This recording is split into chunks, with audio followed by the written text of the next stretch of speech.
My brothers and sisters, my beloved confreres, I extend a very heartfelt greetings to all of you. Today I come before you to reflect with you on the topic, who is a missionary? Normally, when we hear the word missionary or mission, we think about a distant place, for example, Africa. And a missionary is the one who goes from his country to a remote country where he has no one else as his relatives or friends to work there to spread the word of God. But I would like to look at this concept of the missionary today in a different way. How we can apply this concept into our way of life, whether it is in the family, in religious life, or in our public societal life. Every one of us is called to be a missionary. So, who is a missionary? As I understand, the greatest missionary the world ever has seen is Jesus himself. The missionary is the one who completes the mission of someone else. Jesus came into this world in order to fulfill the mission of his Father. If I look further, after Jesus, the greatest missionary I would ever rate is Saint Paul. Today I would like to dwell on the person of Saint Paul, how he proclaims the concept of the missionary thrust in and through his personal life. I would like to take a particular passage from the letter to the Romans, chapter 1, verse 1. And it reads like this: Paul, a slave of Jesus Christ, called to be an apostle, set apart for the gospel of God. I repeat, Romans 1:1. Paul, a slave of Jesus Christ, called to be an apostle, set apart for the gospel of God. In this one verse of the first chapter of the letter to the Romans, we have 7 words which would clearly explain who a missionary is. Today, I would like to dwell on these 7 words from this particular passage and try to deliberate with you who a missionary is. Let's take one by one these 7 words. Paul, the very first word. You would notice one very interesting thing, my brothers and sisters. You take any letter of Saint Paul, you would notice that he begins every letter with his name first. I, Paul. Why does he do that? To whom is he writing this letter? He is writing this letter to the people whom he already knows. Normally, when we write a letter, especially if it is to our parents, we do not write saying our name first. I, Benny, writing to you, Dad. We never say that. We just simply write the letter. But Paul makes sure that every letter of his begins with his name. What does the name Paul mean? It comes from the Greek root Paulos, which means small or short. The one who is smaller than my God. I am small and short. My God is greater than I. You know, they say Saint Paul had 4 conversions. Saul became Paul. A Jew became a Christian. A persecutor became a believer. The blind man became the one who sees. Paul was not Paul, he was Saul. Saul the Great, the man who had his education under the great philosopher Gamaliel, the man at whose feet the people laid down their outer garments as they were about to throw stones at Stephen, the man who went from Jerusalem to Damascus to capture the Christian in order to bring them back to Jerusalem and to persecute and to kill them. Saul was a well-accepted personality. And naturally, now he says, I'm no more Saul. I'm Paul. I'm smaller and shorter than my God. The first characteristic of a missionary is to be smaller and shorter than his God. I remember and remind myself of an incident mentioned about Saddam Hussein.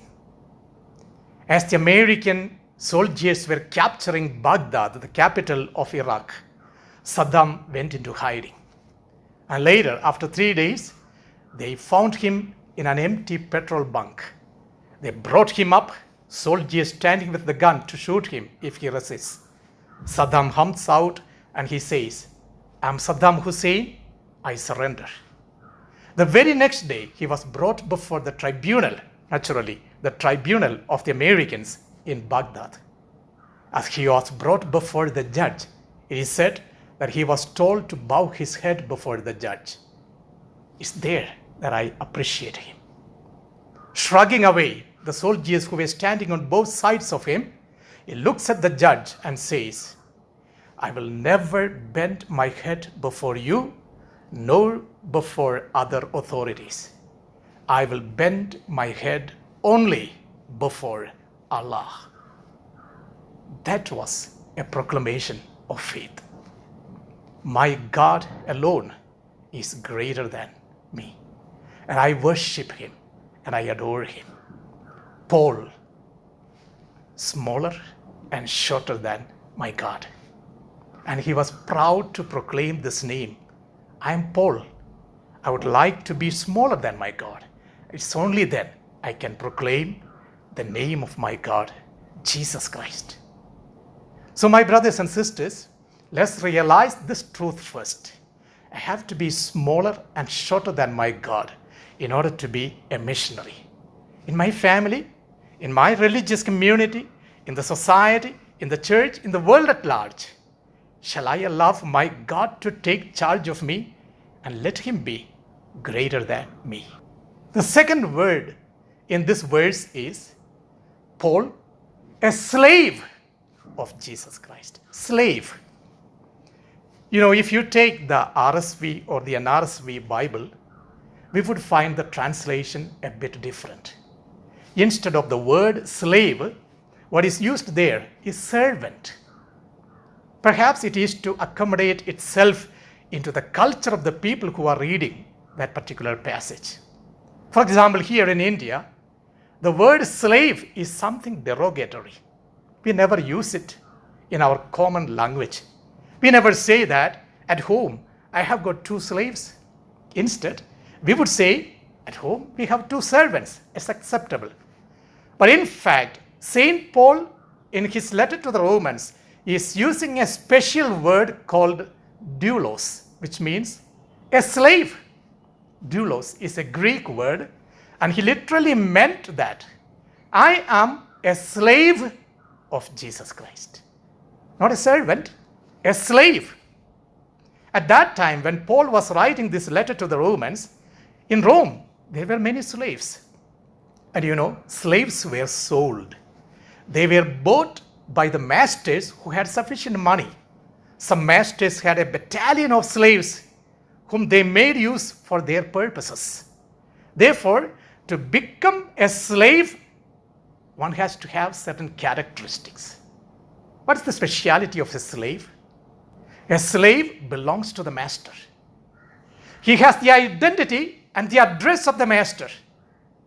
Suppose a bought slave, when he is going out somewhere, and if someone asks you, who are you? He would never say his name. Instead, he would say, I am the slave of so and so. I have no identity. I have no address of my own. My address is the address of my master. I belong to my master. You see the depth of commitment that Paul is making here. I am a slave of Jesus Christ. I belong to him. I have his address. I have his identity. A second aspect of the slave is that a slave has the protection of the master. We are all well aware of that particular incident of Saul's journey to Damascus. He said, on his way to Damascus, he was caught by Jesus. He was thrown down from the back of the animal, and there came a voice from heaven which said, Saul, Saul, why do you persecute me? My brothers and sisters, remember this. Saul never had personally met Jesus like the other apostles did. But now, when Jesus is encountering Saul, he is asking him the question, why do you persecute me? What does it mean? Persecuting the Christians means persecuting Jesus Christ. I have the protection of the master. A slave belongs to his master. A slave has the identity of his master. The slave has the protection of his master. This is at another dimension of a missionary. A missionary who dares to live his life in accordance with the values of the gospel and that of the kingdom will always experience this surrender before the Lord and would be able to say, I am a slave of Jesus Christ. He is my master. I am under him. I have his identity and his address. I belong to him. And I have always his protection in my life. Paul, a slave of Jesus Christ. The third word is the name Jesus Christ. This is in fact the proclamation of faith. The name Jesus Christ is the name that is above every other name. I used to ask many people, Christians, Catholics, even religious, seminarians, what does the name Jesus mean? What does the name Christ mean? Suddenly, I find many of us wavering to answer that. Although we believe in Jesus Christ, we do not know the meaning of the name Jesus Christ. The name Jesus comes from the Hebrew word Yeshua, which means the Redeemer or the Liberator. The name Christ comes from the Greek word Christos, which means the Anointed. The Anointed One who can redeem and liberate me from the clutches of other influences, from the clutches of sin. Especially today in India, as we live in a multi-religious context and pluralistic faith situation, we should always evaluate what is the concept of my faith in Jesus Christ. Is Jesus for me merely one of the gurus? We have many gurus in our country. They're all good. They proclaim certain values and convictions. But when it comes to my Jesus, the Anointed One, who can liberate and redeem me, the Christ, I know that he is not like any other gurus. He is my master, my Lord. And this is the name for which many of the martyrs laid down their lives. They sacrificed themselves for proclaiming this name, Jesus Christ. Paul says, I, Paul, a slave of Jesus Christ, the name that is above every other name. We need to hold high this name in order to proclaim him in the concrete situations of our life. It comes in the context of our family prayer. As a father, mother, children, as a gathered family, do I proclaim the name of my Jesus every day? In the context of my religious life, not only in the celebration of the Eucharist or certain ritualistic prayers that we do I have the guts and the courage to spend some time with him every day and say, Jesus, you are my Lord and my God. You are not like one of the gurus. you are the master of my life. Jesus Christ, the liberator, the redeemer, who is anointed to save me from the clutches of my sins. Paul, a slave of Jesus Christ, called to be an apostle. Let's dwell on these two words now. Called to be an apostle. In the Gospel of Mark, chapter 3, verse 13 to 15, we have the statement of the evangelist. Jesus went up to the mountain. There he called to himself those whom he wanted. What for? To be with him and to be sent out. To be with him. That is the discipleship. But one important thing that we notice is this. They are not with him on their own. They were invited. They were called to be with him. We have a beautiful background to this approach of Jesus in the context of the Indian culture. We speak about 5,000 years of civilization in our country. And one of the very interesting concepts that is well developed in our culture is the Gurukula System. Guru is the master. Kula is the household. What happens there? A Shishya or a disciple who wants to have that experience of the master's life leaves his own household and he comes to the Kula, the household of the master, to be with him and to learn from him. What is he learning here? Not merely sitting and learning from the classroom experience. He learns the lifestyle of the master. Sometimes cooking in the kitchen. Sometimes cleaning the whole house. Sometimes doing the gardening. Sometimes going for marketing. Sometimes also sitting at the foot of the master and listening to the words that he is speaking. After a long while, once the master is satisfied about the growth the Shishya has made, he tells him, get back to your own Kula, household. A Shishya comes to his master's house to be with him. My brothers and sisters, this is an experience all of us make. Whenever I talk to the seminarians, I always tell them, this is the Gurukula experience. You have left your families. You have come into the household of your master. Your master is not your novice master or the rector or the dean of studies or the administrator, but your master is Jesus Christ. You are learning the art of living in this Kula, the household of the master. Once you have learned this art of living, you will be asked to go into the ministry of the Lord. This is exactly what happens even in our families.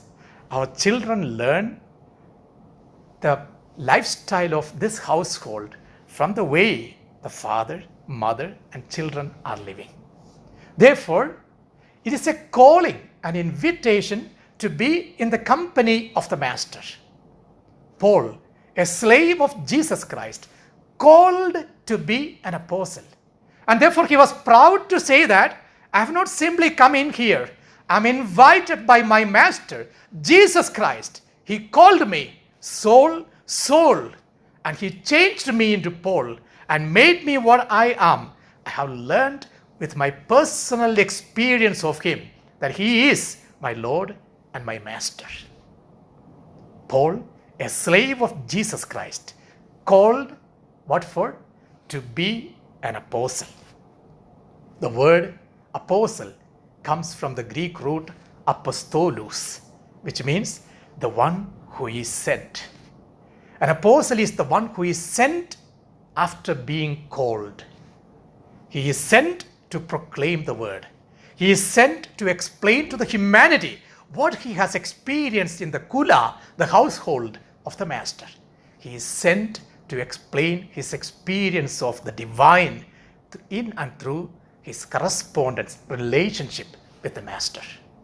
Therefore, An apostle need not be someone who is possessing things, having things to do things, but the one who has that awareness of the indwelling of the presence of the Master. He is sent to proclaim what he experienced in the household of the Master. An apostle should have two important characteristics. First of all, an apostle must be the one who has seen the Lord. An apostle must have seen the Lord. Biblically, to see means to experience. How do you have or how do you make an experience? Experience always comes through relationship. Relationship is always built up on communication. That's why you know very well, friendships can never grow without constant communication. You might have had many friends when you were in the 10th standard or when you were in the school. At the time when you were leaving the school, many of you wrote the autograph and told your friends, wherever I am, I will always remember you. Now you may be 30, 40, 50 years of age. Do you have any idea where your friends are now? This is exactly the experience. The less the contact, the less the communication, the less the experience. Therefore, a constant experience in the Lord and with the Lord is necessary in order to become an apostle. He must have seen the Lord, spent time in prayer. One of the greatest qualities of St. Paul was he took time to pray. Every day, personally related himself with his God. And that is what gave him the strength to go about with his life. But that alone was not enough. After having entered into a personal relationship with his Master, he never remained inside. He went out to proclaim, to teach, to preach, to work, and to communicate. Rabindranath Tagore would say, priests, it is not enough that you sit in the temple and pray. I would say, get out of the temple. Go and meet your God in the paddy field, on the railway track, in the marketplaces. Your God is no more in the temple. He is outside there, where people are suffering, struggling, and seeking for God experience. You must pray, but that prayer should lead you to work. St. Paul says, the one who has not worked, let him not eat. You need to pray. You need to experience. Communicate that experience through your hard work and commitment. You must have seen the Lord in order to become an apostle. Secondly, an apostle must be sent. You cannot remain inside. You should be sent. The moment you are sent, you are entrusted with the responsibility. And your responsibility is to shepherd the flock. St. Peter in his letters would say, we are not the masters of your faith. In the book of prophet Ezekiel, God admonishes the shepherds of the time, the prophets of the time, you are false prophets. You are not doing what I am telling you to do. Your responsibility is to feed my sheep. Instead, you are burdening them and punishing them. I will remove you. I will appoint new shepherds to my flock. An apostle must be sent with the responsibility. He should know exactly what he is going to do. An apostle must have seen the Lord. He must be equally sent by his authorities. Obedience, availability, surrender, and commitment are part of apostleship. My brothers and sisters, evaluate the concept of discipleship as well as your apostleship. Paul, a slave of Jesus Christ, called to be an apostle, set apart. So the sixth word is set apart. Normally, in the religious life, we call this word with another term, consecration. Consecrare means to cut apart, to cut away from the root and place elsewhere. That is consecration. So when Paul says, I'm a slave of Jesus Christ, called to be an apostle, set apart, I'm totally taken away from my culture, from my living context, from the background from which I emerge, and placed in a new situation of my life. I become a consecrated person. What are the external signs of consecration from the early traditions of the church? Normally, they used to call it tonsure, that is, shaving off the hair from the top part of your head. We call it as tonsure. When someone was ordained a priest, he was tonsured. What about the religious nuns? Their whole hair was shaved off. It is said, the external beauty of a woman is always counted on her long hair. And one of the beautiful women of the history who became a saint is Saint Clare. But when she wanted to join the order of the Franciscans, Francis of Assisi asked her, are you ready to give up everything in order to serve the Lord as a consecrated person? Clare said, yes. The next step was, he held her hair, the beautiful long hair that she had, cut the whole hair off. You become consecrated, shedding away your externalities, the so-called beauty and handsomeness of your life, and remain always faithful to your God. This consecration is very necessary for every Christian who is basically a missionary. In your family, you need to cut yourself away from certain inclinations that you hold personally, subjectively, in order to serve your family. In the religious congregations, we need to cut away our own egos and place ourselves in a new realm of existence to serve the humanity in the name of Jesus Christ. We are consecrated, set apart. Paul, a slave of Jesus Christ, called to be an apostle, set apart for the gospel of God. You always have heard about this word gospel. Gospel means good news. And you know very well, good news has to be proclaimed in a joyful manner. And this is one of the accusations or complaints that many people hold against fathers or priests. Father, why are you so serious? Why can't you smile a bit? You preach very well, but express it with a genuine love for us, saying to us in a loving and fraternal way. Sometimes they say, when the fathers are reading the gospel, they get frightened. And at the end of the gospel, they say, this is the gospel of the Lord. And people say, thanks be to God. Sometimes we frighten people by our expressions.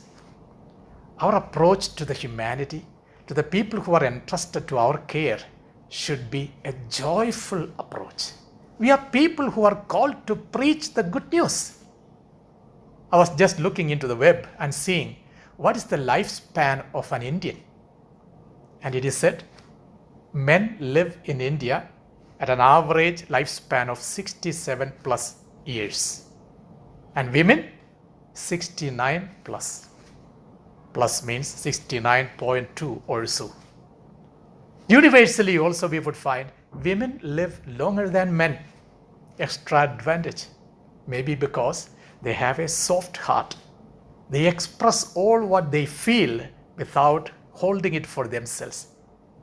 Most of the time heart attacks are for men. What is being projected is the attitude. We need to become joyful bearers of the news that the Lord is still alive. Good news has to be preached in a joyful manner. Let us become bearers of the gospel, the good news, in our times, wherever we are, be it in the family, in the church, in the congregations, or in the society. Paul, a slave of Jesus Christ, called to be an apostle, set apart for the gospel of God. A missionary has to be Paul, small and short before the Lord. He has to be a slave, belonging to the master, having the address of the master, identity of the master, and enjoying the protection of the master. He needs to proclaim Jesus Christ, the Redeemer, the Liberator, who is the anointed, the master of my life. He has to be called. I'm invited by the Lord to experience his kula, the household.